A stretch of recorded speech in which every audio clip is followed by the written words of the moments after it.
आज abdominal aorta के बारे में देखते हैं। तो सबसे पहले हम यहाँ पे देखना चाहते हैं एओर्टा के बारे में। एओर्टा जो है base of the left ventricle, heart के अंदर लेफ्ट वेंट्रिकल की बेस से अराइज होती है, ऊपर की तरफ जाएगी तो इसे असेंडिंग एओर्टा कह दिया, और जो नीचे की तरफ जा रही है इसको डिसेंडिंग एओर्टा कह दिया।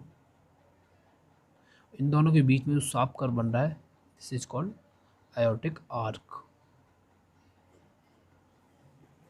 अभी हम सिर्फ यहाँ पे डिसेंडिंग एओर्टा के बारे में देखते हैं। डिसेंडिंग एओर्टा जो है फोर्थ थोरेसिक वर्टिब्रा से स्टार्ट होता है और टर्मिनेट हो जाता है fifth to sixth lumbar vertebra में।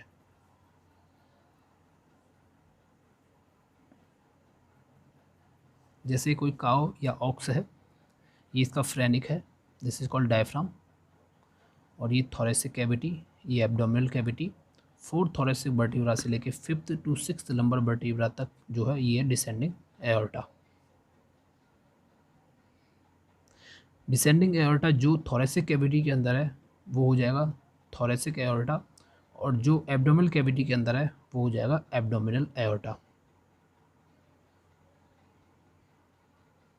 तो बेसिकली आज हमें सिर्फ एब्डोमिनल एओर्टा देखना है, इसकी सप्लाई देखनी है और इसकी ब्रांचेस देखनी है। इसकी ब्रांचेस यहाँ पूरे में फैलेंगी, ये ब्रांचेस देखनी है। ये जो डायफ्राम है, डायफ्राम से ये कैसे पास हो गया, तो डायफ्राम के अंदर ओपनिंग होती है हियाटस एरोटिकस, उस ओपनिंग में से ये डिसेंडिंग एओर्टा पास हुई है। एब्डोमिनल एओर्टा की जो सप्लाई होगी वो एब्डोमिनल बॉल्स में होगी, एब्डोमिनल कैविटी के जितने भी ऑर्गन्स हैं उनके अंदर होगी, पेल्विक कैविटी के अंदर भी इसकी सप्लाई है, और स्पर्मेटिक कॉर्ड्स, टेस्टिस में भी इसकी सप्लाई है। ये एब्डोमिनल एओर्टा जो है वो एक्सटेंड होगी हियाटस एरोटिकस से लेके और fifth to sixth lumbar vertebra तक, नीचे लंबर वर्टिब्रा और सब लंबर मसल से ये होते हुए पास होगी। ओके, इसकी मेन जो है 6 ब्रांचेस हैं। फर्स्ट है coeliac artery, second anterior mesenteric artery, third renal artery, fourth testicular and females के अंदर ovarian artery, fifth lumbar artery, and sixth this is called anterior, this is called posterior mesenteric artery और caudal mesenteric artery. तो coeliac mesenteric artery just starting में, जैसे abdominal cavity के अंदर descending aorta जाएगा, जहाँ से स्टार्ट होगी वहीं से सीलियक आर्टरी रिलीज हो जाएगी। सीलियक आर्टरी की अपनी कई ब्रांचेस होती हैं जो अलग अलग जाएगी। देन इसके बाद anterior mesenteric artery, renal artery, इधर टेस्टिकुलर आर्टरी, इधर लंबर आर्टरी, इधर पोस्टीरियर मेजेंट्रिक आर्टरी। तो अभी हम सबसे पहले सीलियक आर्टरी के बारे में देखते हैं। एब्डोमिनल एओर्टा जैसे ही एंट्री करेगी एब्डोमिनल कैविटी के अंदर, तो जो सबसे पहली ब्रांच होगी वो होगी सीलियक आर्टरी। तो सीलियक आर्टरी खुद और ब्रांचेस हैं अलग, जैसे ये सीलियक आर्टरी मेन ब्रांचेस है, इसकी सीलियक आर्टरी की और ब्रांचेस यहाँ से निकलेंगी वो मैं बताना चाह रहा हूँ। तो इसकी कई और ब्रांचेस हैं, जैसे कि फ्रेनिक आर्टरी पहली, second splenic artery, third right ruminal artery, fourth left ruminal artery, fifth hepatic artery, and sixth left gastric और ओमेजो एबोमेजल आर्टरी। तो सबसे पहले फ्रेनिक आर्टरी, नाम से ही समझ में आ रहा है, फ्रेनिक यानी डायफ्राम को सप्लाई होगी। स्प्लीनिक आर्टरी सप्लाई स्प्लीन को करेगी। ये जो स्प्लीनिक आर्टरी है राइट र्यूमिनल आर्टरी के साथ ही अराइज होगी और डोर्सल ह्यूमन को क्रॉस करते हुए स्प्लीन को सप्लाई करेगी। जैसे ये है लेफ्ट साइड का, मैं अगर स्टमक बनाता हूँ काऊ का, लेफ्ट साइड का ये स्प्लीन है, तो ये डोर्सल पार्ट है, तो डोर्सल पार्ट को सब ऊपर से अगर आ रही है ब्रांच, तो डोर्सल पार्ट को सप्लाई, डोर्सल पार्ट को क्रॉस करते हुए ये सीधे स्प्लीन के अंदर एंट्री करेगी, स्प्लेनिक आर्टरी। राइट र्यूमेनल आर्टरी जो है वो स्प्लेनिक आर्टरी के साथ ही अराइज हुई है, और स्प्लेनिक आर्टरी राइट र्यूमेनल के साथ तो हुई है, एक ही बात है। ये सप्लाई करेगी पैनक्रियास को and dorsal and ventral sac of rumen को। तो ये डोर्सल र्यूमन है, डोर्सल सैक है, और ये वेंट्रल सैक है र्यूमन का, इनको सप्लाई करेगी। इसके बाद ये लेफ्ट र्यूमेनल है, लेफ्ट र्यूमेनल सप्लाई करेगी रेटिकुलम को and cranial part of rumen को। जो ये लेफ़्ट साइड है, तो ये रेटिकुलम लेफ़्ट साइड से ही दिखता है, बाकी राइट साइड से तो ये लिवर से कवर हो जाता है, तो इधर सप्लाई होगी, और इधर जो क्रेनियल पार्ट है इधर, इन दो जगह सप्लाई होगी। देन इसके बाद लेफ़्ट र्यूमेनल और राइट र्यूमेनल दोनों एनास्टमोसिस हो जाती है, दोनों की जुड़ जाती है आपस में। हिपैटिक आर्टरी, हिपैटिक आर्टरी की कई ब्रांचेस हैं, जैसे पहली ब्रांच है पैनक्रियाटिक, तो ये पैनक्रियाटिक है तो सप्लाई किसको करेगी, पैनक्रियाज को। दूसरी इसकी ब्रांच है सिस्टिक ब्रांच, तो ये सप्लाई करेगी, ये पहली ब्रांच है। ये इसकी दूसरी ब्रांच है। ये अलग अलग सिर्फ हेपेटिक की ब्रांच है। सिस्टिक ब्रांच जो सप्लाई करेगी गॉल ब्लैडर को। थर्ड है राइट हेपेटिक आर्टरी जो राइट लिवर की तरफ जाएगी। फोर्थ है लेफ्ट हेपेटिक आर्टरी जो लेफ्ट लिवर की तरफ जाएगी।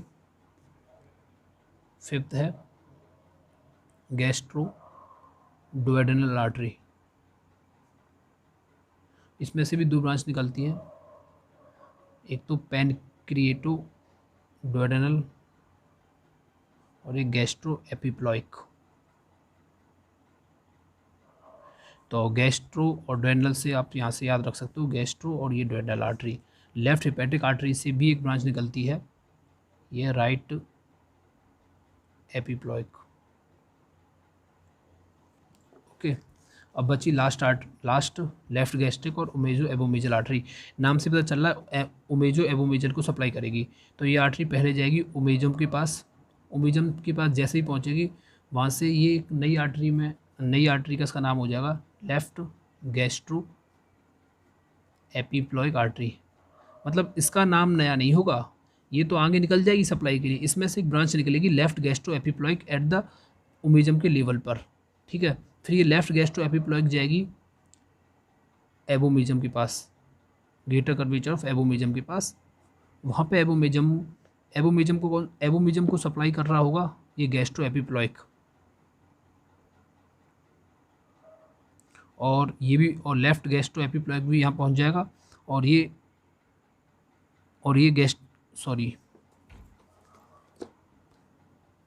ये गैस्ट्रो एपिप्लॉइक जो है राइट गैस्ट्रो एपिप्लॉइक है। तो ये राइट गैस्ट्रो एपिप्लॉइक भी एबोमेजम को सप्लाई कर रहा होगा, और ये लेफ्ट गैस्ट्रो एपिप्लॉइक भी एबोमेजम को सप्लाई कर रहेगा। तो ये दोनों एबोमेजम पर जाके ग्रेटर कर्वेचर की फॉर्मेशन करेंगे, एक ग्रेटर कर्वेचर बना लेंगे, और वहाँ एनास्टमोसिस हो जाएगी दोनों की। ओके, और ये जो राइट एपिप्लॉइक आर्टरी जो है और ये लेफ्ट गैस्ट्रिक, ये जो दोनों हैं, सॉरी ये राइट एपिप्लॉइक नहीं है, राइट गैस्ट्रिक आर्टरी है। ये राइट गैस्ट्रिक आर्टरी और ये लेफ्ट गैस्ट्रिक आर्टरी, ये दोनों मिलके लेसर कर्वेचर की फॉर्मेशन कर लेंगे।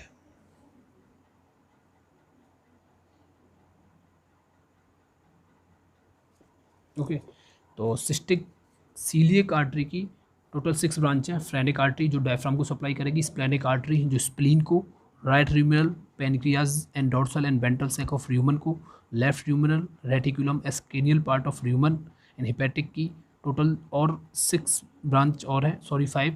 फर्स्ट पैनक्रियाटिक जो पैनक्रियाज को सप्लाई करेगी, सिस्टिक जो गॉल ब्लैडर को, राइट हेपेटिक राइट लिवर को, लेफ्ट हेपेटिक लेफ्ट लिवर को, लेफ्ट हेपेटिक आर्टरी फिर आगे जाके राइट गैस्ट्रिक आर्टरी बनाएगी। ओके, और फिफ्थ है गैस्ट्रो डुओडेनल आर्टरी, इसकी 2 ब्रांचेस और निकलेंगी, pancreas duodenal artery and gastro epiploic artery. Gastro epiploic artery की, sorry right gastro epiploic artery. और फिर 6th ब्रांच और 6th जो है लेफ्ट गैस्ट्रिक, ये ओमेजम पे जाएगी, तो वहाँ पे लेफ्ट गैस्ट्रो एपिप्लॉइक आर्टरी की ब्रांच निकलेगी। देन फिर abomasum, okay, left gastro epiploic artery भी एबोमेजम को सप्लाई कर रहा है और राइट गैस्ट्रो एपिप्लोइक आर्टरी भी एबोमेजम को सप्लाई कर रहा है। फिर ये दोनों मिलकर ग्रेटर कर्वेचर की फॉर्मेशन करेंगे। यहाँ पे ये राइट गैस्ट्रिक और ये लेफ्ट गैस्ट्रिक या ओमेजो एबोमेजल आर्टरी, ये दोनों मिलके लेसर कर्वेचर की फॉर्मेशन करेगी। तो एक बात पता है कि लेसर कर्वेचर में और ग्रेटर कर्वेचर में दोनों में कॉमन कौन है? ये वाली आर्टरी। ओके, अभी हम सीलिक आर्टरी देख चुके हैं और इसकी 6 ब्रांचेस देख चुके हैं मेन। अब सेकंड आती है एंटीरियर मेसेंट्रिक आर्टरी। ये सीलिक आर्टरी की जस्ट पीछे से अराइज होगी और ये सप्लाई करेगी। इसकी भी अलग अलग ब्रांचेस हैं, नाम से ही पता चल जाएगा। इसकी भी एक ब्रांचेस है पैनक्रियाटिक ब्रांचेस, जो पैनक्रियाज को सप्लाई करेगी। यानी एक ऑर्गन को डिफरेंट सप्लाई मिल सकती है। जैसे पैनक्रियाटिक ब्रांच यहाँ भी है और पैनक्रियाटिक ब्रांच इधर भी कहीं आ रही थी। ओके, इसके अलावा इसका एक मिडल कॉलिक, नाम से ही पता चल रहा है कि ये किसको सप्लाई करेगी? कॉलोन को। ओके, और ये है इलियोसिकोकॉलिक, नाम से पता चल रहा है कि इलियम को और इलियम, सीकम और कॉलन को, इन तीनों को सप्लाई करेगी। फोर्थ इसमें कोलेट्रल, जो सप्लाई करेगी स्मॉल इंटेस्टाइन को। और एक और इसमें जेजुनल, जो सप्लाई करेगी जेजुनम को। तो बेसिक याद रखना है कि ये स्मॉल इंटेस्टाइन को सप्लाई करेगी, लार्ज इंटेस्टाइन को भी सप्लाई करेगी, इन पैनक्रियाज को सप्लाई करेगी। Okay, third artery renal artery. Renal artery kidney को सप्लाई करेगी। तो इसके अंदर 2 होंगी, एक लेफ्ट रीनल आर्टरी, एक right renal artery. Left renal artery थोड़ी बड़ी होती है। Okay, left renal artery left kidney के अंदर जाएगी, वहाँ सप्लाई करेगी, और right renal artery right kidney के अंदर सप्लाई करेगी। फिर ये अंदर किडनी के अंदर जाके lower, interlobar, accurate and finally ये बना लेंगी ग्लोब्यूलर आर्टरीज। ओके, इसके बाद देखते हैं टेस्टिकुलर और ओवेरियन आर्टरी। मेल के अंदर होगी टेस्टिकुलर आर्टरी और फीमेल के अंदर ओवेरियन आर्टरी। मेल के अंदर टेस्टिकुलर आर्टरी को एक नाम और देते हैं इंटरनल स्पर्मेटिक आर्टरी। ये इसकी ब्रांच नहीं है, ये सिर्फ इसका नाम है। तो ये वेंट्रल एस्पेक्ट से एब्डोमिनल एओर्टा के वेंट्रल एस्पेक्ट से अराइज होगी और pelvic lateral wall of pelvic cavity से होते हुए सीधे कहाँ जाएगी? सीधे जाएगी इंग्वाइनल कैनाल में। इंग्वाइनल कैनाल में, और वहाँ पे स्पर्मेटिक कॉर्ड भी प्रेजेंट होता है।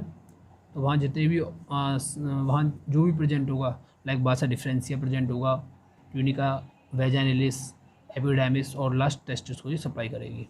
ओके, जैसे ये देखो, ये है, ये टेस्टिस है, ये कोई ऑक्स है। ओके, तो ये यहाँ पर डायफ्राम इधर से आएगी, पेल्विक कैविटी को पास करते हुए सीधे इंग्वाइनल कैनाल के अंदर जाएगी, क्योंकि इधर ही इंग्वाइनल कैनाल प्रेजेंट होता है। इंग्वाइनल कैनाल के अंदर जाएगी, देन टेस्टिस को सप्लाई करेगी। ओके, सेम ओवेरियन आर्टरी भी सेम है। ओवेरियन आर्टरी का भी आस्पेक्ट बिल्कुल सेम है, पर ओवेरियन आर्टरी जो है अब इधर ना जाके वो इधर चली जाएगी, फीमेल के अंदर, काऊ के अंदर बात कर रहे हैं, ये इधर चली जाएगी पीछे की तरफ। ओके, और वहाँ पे ये सप्लाई करेगी, फैलोपियन ट्यूब को सप्लाई करेगी, वेजाइना को सप्लाई करेगी। ओके, अब बचती है लंबर आर्टरी। लंबर आर्टरी में टोटल 6 पेयर लंबर आर्टरी होती है। समझ सकते हो कि टोटल ऑक्स के अंदर भी लंबर वर्टिब्रा 6 होते हैं। तो लंबर आर्टरी से 6 पेयर हो गई, जिसमें से पहले जो फर्स्ट 5 पेयर होंगे, उनको कौन सा? फर्स्ट 5 पेयर जो होंगे वो एब्डोमिनल एओर्टा से ही अराइज होंगे। ओके, और जो लास्ट पेयर होगा वो अराइज होगा इलियक आर्टरीज से। इलियक आर्टरीज बाद में पढ़ेंगे, है ना। तो अभी हम इसको देखते हैं। तो टोटल लंबर आर्टरी के 6 पेयर होते हैं, जिसमें फर्स्ट 5 पेयर जो होंगे एब्डोमिनल एओर्टा से, जो हम पढ़ रहे हैं, इसी से अराइज होंगे। और सप्लाई किसे करेंगे? ये सप्लाई करेंगे स्पाइनल ब्रांचेस को, लंबर वर्टिब्रा को, एंड एब्डोमिनल मसल्स को, एब्डोमिनल बॉल को, इनको सप्लाई करेंगे। फिर बचती है पोस्टीरियर मेसेंट्रिक आर्टरी, यानी सबसे लास्ट में। तो सबसे लास्ट में यानी कि लगभग 5th लंबर वर्टिब्रा पे ये अराइज होती है और सप्लाई करेगी, सबसे लास्ट में है तो कॉर्डल पार्ट की तरफ है तो रेक्टम को सप्लाई करेगी और केनियल पार्ट की तरफ ये सप्लाई करेगी कोलोन को। ओके।